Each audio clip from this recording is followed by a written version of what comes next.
Olá, meus irmãos e amigos. No nosso encontro de hoje, nós estudaremos sobre o livro de Números. Esse é o livro que narra a jornada de 40 anos de Israel pelo deserto. Nesse período, Deus transformou um povo fraco, um povo acovardado, em um povo que tinha um propósito. De um amontoado de escravos em um povo de guerreiros, que marchou para conquistar a terra prometida. Na versão da Bíblia grega Septuaginta, o livro de Números é chamado de Aritmoi, que significa números, por isso o nome dado ao livro do Pentateuco. Esse nome foi dado por causa das relações de recenseamento que aparecem ao longo do livro. O primeiro recenseamento foi feito, relatado nos capítulos de 1 a 4 do livro de Números e um segundo recenseamento no capítulo 26. Por conta desses recenseamentos é que o livro recebeu esse nome de Números. Já em hebraico, o nome do livro é Bemidbar, que significa no deserto. Assim como os livros anteriores, esse termo foi retirado do primeiro versículo do livro que diz: o Senhor falou a Moisés na tenda do encontro, no deserto do Sinai. O livro também foi escrito por Moisés, provavelmente no final da sua peregrinação pelo deserto, por volta do ano 1406 a.C. O tema principal do livro de Números é a peregrinação do povo de Deus pelo deserto ao longo desses 40 anos. Ele relata a história da viagem de Israel desde o Monte Sinai até as campinas de Moabe, já na fronteira da terra de Canaã. Trazendo um contexto histórico para vocês. O povo de Israel havia saído do Egito, havia percorrido um longo trecho no deserto até chegar ao Monte Sinai. Ali o povo acampou e permaneceu por cerca de 11 meses. Nesse período, o povo recebeu as leis de Deus. Depois desses 11 meses, o povo então se prepara para levantar acampamento e reiniciar a sua jornada. É aí que inicia o livro de Êxodo. A primeira parte do livro vai falar justamente desses preparativos finais, os 20 dias que antecederam o reinício dessa jornada. Os acontecimentos dessa jornada, ao longo desses 40 anos, os sucessos e os fracassos dos israelitas são descritos no livro de Números. O plano de Deus para os israelitas é que eles atravessassem aquele caminho, aquela jornada do Egito até Canaã em poucas semanas. A distância não era tão longa, mas o povo, na verdade, não se mostrou pronto para conquistar a terra prometida. Eles haviam deixado o cativeiro do Egito, mas o Egito não os havia deixado. O Êxodo e essa jornada de 40 anos do deserto foi um período de profunda transformação para os israelitas. Nesses 40 anos, o povo, que era um povo desorganizado e atemorizado, recebeu as leis e os mandamentos que balizaram toda a sua existência e balizam ainda a existência do povo judeu até os dias de hoje. Ele se organizou como uma federação de tribos e aprendeu a guerrear no deserto. Ao final dessa jornada de 40 anos, uma nova geração de hebreus, nascida livre na aridez do deserto, estava pronta para conquistar a terra que lhe havia sido dada por Deus por herança. Nós podemos, para efeito didático, assim como nós fizemos no estudo dos livros anteriores, dividir o livro em 3 grandes blocos. E esses 3 blocos são relacionados a 3 fases, a 3 etapas dessa jornada dos israelitas pelo deserto. Eu vou mostrar para vocês agora um slide que mostra justamente o mapa da região, para vocês entenderem do que o livro de Números trata, de como ocorreu essa jornada dos israelitas pelo deserto. Esse é um mapa que mostra o território do Egito, o Sinai e o território de Canaã. Veja no ponto número 1. O ponto número 1 é o território de Gósen, no Egito, onde os israelitas habitavam, de onde eles saíam. O ponto número 8 é o Monte Sinai. Toda essa jornada que vai do ponto 1 até o ponto 8 foi narrada no livro de Êxodo, inclusive com a travessia do Mar Vermelho. O livro de Números inicia quando o povo está acampado no Monte Sinai, no ponto 8, que vocês veem na tela, e se preparando para reiniciar a jornada. Portanto, o primeiro bloco do livro, que vai do capítulo 1 até o capítulo 10, versículo 10, vai falar, nós chamamos esse bloco de No Sinai, porque eles não reiniciaram seu deslocamento, eles estão ainda acampados no Sinai, e vai falar sobre a preparação do povo para a partida. Nesse período, que é um período que compreende apenas 20 dias, houve o censo, houve a purificação e a consagração do povo.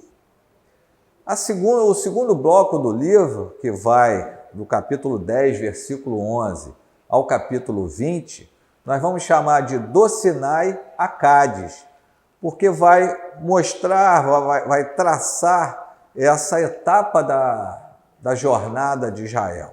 Vai do ponto número 8, que é a região do Monte Sinai, até o ponto número 12, que é a região do deserto de Zin, a região também conhecida como Cádiz Barneia.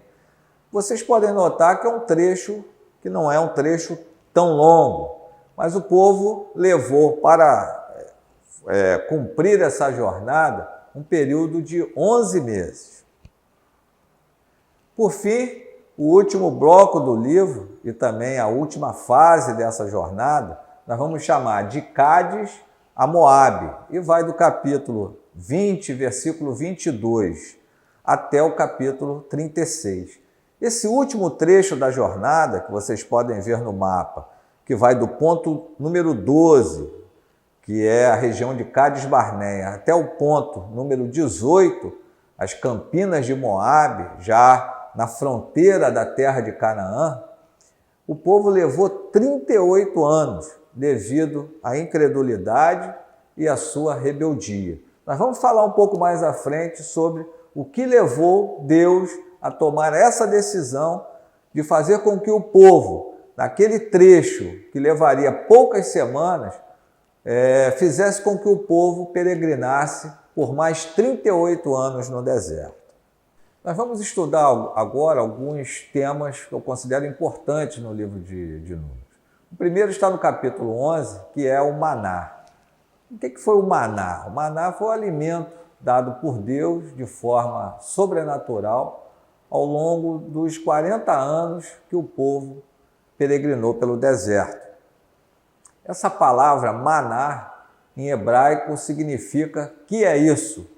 E ela é uma expressão, a expressão que o povo utilizou quando viu aquele alimento no chão, que, segundo a Bíblia, era semelhante a uma semente de coentro. Então essa foi a expressão do povo, que é isso?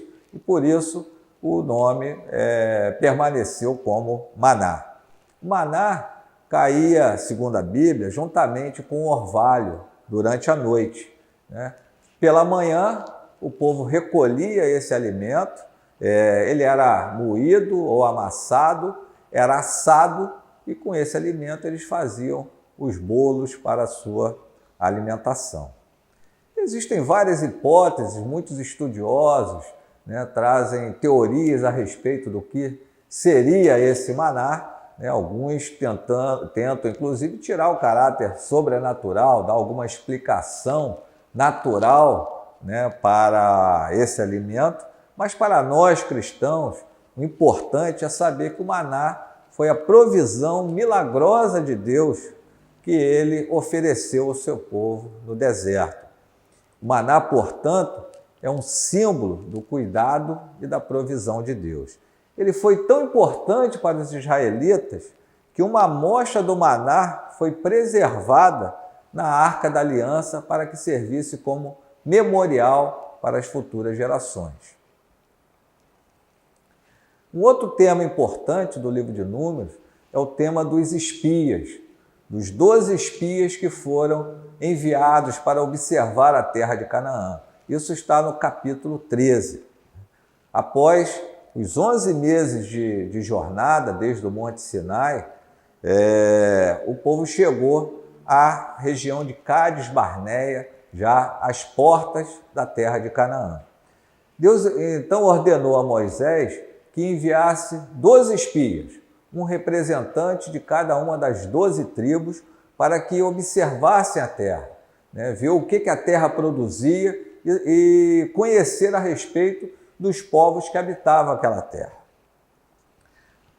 Esses 12 espias, então, ao longo de 40 dias, percorreram toda aquela região. Depois de 40 dias, eles retornaram, trazendo com eles os frutos da terra. Dos 12 espias, 10 espalharam entre os israelitas um relatório muito negativo do que viram. E eles diziam, de acordo com Números 13:31, não podemos atacar aquele povo, é mais forte do que nós. Eles que haviam sido retirados com mão poderosa do Egito, que haviam atravessado o Mar Vermelho, tinham visto tantas maravilhas, esqueceram do poder de Deus e transmitiram para todo o povo o medo. Esse medo, então, se espalhou entre o povo, que começou a chorar e a lamentar em voz alta. Apenas 2 desses espias, Josué, da tribo de Efraim, e Calebe, da tribo de Judá, demonstraram confiança em Deus e disseram, como está em Números, capítulo 13, versículo 30, subamos e tomemos posse da terra, é certo que venceremos. Por causa da revolta do povo, Deus não permitiu que ninguém daquela geração, exceto Josué e Calebe, entrassem na terra prometida. Todos os que tinham acima de 20 anos morreram no deserto. Deus, em Números 14, 28 a 34, dá uma palavra muito dura para o povo, que eu vou ler um trecho desse texto. Deus fala, diga-lhes, juro pelo meu nome, declara o Senhor, que farei a vocês tudo o que pediram. Cairão neste deserto os cadáveres de todos vocês, de 20 anos para cima, que foram contados no recenseamento e que se queixaram contra mim. Nenhum de vocês entrará na terra que, com mão levantada, jurei dar-lhes para a sua habitação, exceto Calebe, filho de Jefoné, e Josué, filho de Num. Mais adiante no texto, Deus fala, durante 40 anos vocês sofrerão a consequência dos seus pecados e experimentarão a minha rejeição. Cada ano corresponderá a cada um dos 40 dias em que vocês observaram a terra. Veja que palavra dura para o povo. O povo que estava às portas de Canaã agora teriam que retroceder e permanecer no deserto por mais 38 anos, até que o povo se mostrasse preparado para cumprir o desafio de conquistar a terra prometida. O povo, portanto, que se mostrou despreparado para conquistar a terra, teve que peregrinar 40 anos antes de finalmente receber a terra que Deus lhes havia prometido por herança. Um outro episódio importante no livro de Números é as chamadas águas de Meribá. Isso está em Números 20, de 1 a 13. O povo, mais uma vez, chegou nessa região, que era uma região próxima também à região de Cádiz Barneia, e não encontrou água. E aí, então, o povo começou a murmurar e começou a reclamar. Moisés, então, buscou uma direção de Deus, e Deus mandou que Moisés falasse a uma rocha e que da rocha verteria água. Isso está em Números, capítulo 20, do versículo 8 ao versículo 11. Deus fala para Moisés: pegue a vara e com seu irmão Arão reúna a comunidade e diante desta fale aquela rocha e ela verterá água. Mas Moisés estava desgastado, aborrecido, irado. Ao invés de falar a rocha como Deus havia mandado, feriu a rocha por 2 vezes. Diz o texto que, então, Moisés ergueu o braço e bateu na rocha 2 vezes com a vara. Por conta dessa desobediência de Moisés à ordem de Deus, Moisés foi impedido por Deus de também entrar na terra prometida. Um outro episódio importante dessa jornada é o da serpente de bronze, que está em Números capítulo 21, do verso 4 ao verso 9. Mais uma vez, os israelitas se rebelaram no deserto e falaram contra Deus e contra Moisés. Olha que palavra dura do povo contra Moisés e contra o próprio Deus. Eles dizem assim, isso está em Números 21, versículo 5. Por que vocês nos tiraram do Egito para morrermos no deserto? Não há pão, não há água, e nós detestamos esta comida miserável. O alimento dado por Deus de forma milagrosa, o maná, eles tiveram a ousadia de dizer para Deus que eles detestavam esta comida. Por essa razão, Deus enviou serpentes venenosas que picaram o povo e muitos deles morreram. Mais uma vez, o povo se arrependeu, e clamou a Deus para que os livrasse dessas serpentes venenosas. Deus, então, manda que Moisés construísse uma serpente de bronze e hasteasse essa serpente, colocasse essa serpente de bronze numa haste e colocasse ela no centro do acampamento, no centro do arraial. E todo aquele que olhasse para a serpente de bronze, ela ficaria curada do veneno daquelas serpentes.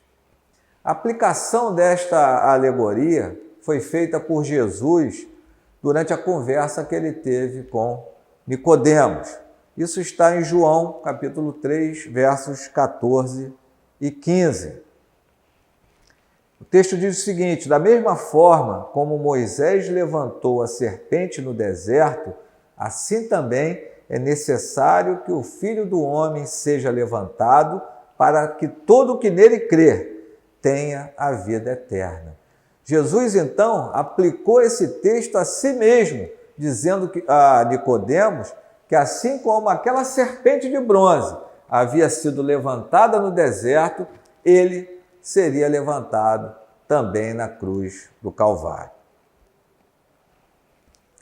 Assim como nos livros anteriores, o livro de Números também, em diversas passagens, vai apontar para Jesus, vai apontar para Cristo. Nós vamos apresentar apenas 2 dessas passagens. A primeira é a rocha das águas de Meribá. Jesus, ele é a rocha.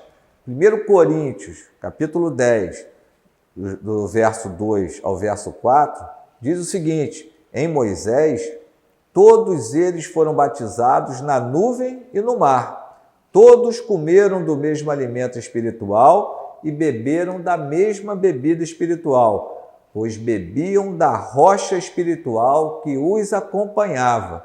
E essa rocha era Cristo. Essa rocha das águas de Meribá, né, que não podia ser ferida duas vezes, porque Jesus morreu, se sacrificou apenas uma vez por nós, porque o seu sacrifício ele é completo e suficiente, né? Essa rocha de Meribá aponta para Jesus. Também a serpente de bronze, que ao ser levantada numa haste, trazia cura para aqueles que a contemplavam, é um tipo de Cristo, que foi levantado no madeiro, e todos aqueles que olham com fé para Jesus são salvos do pecado e da morte. Bom, no nosso próximo encontro, nós teremos a nossa última aula sobre o Pentateuco. Nós vamos estudar o quinto e último livro da Bíblia, o livro de Deuteronômio, que, como os 4 primeiros, tem muito a nos ensinar a respeito de como Deus operou no Antigo Testamento e irá, mais uma vez, nos apontar para Jesus. Espero vocês.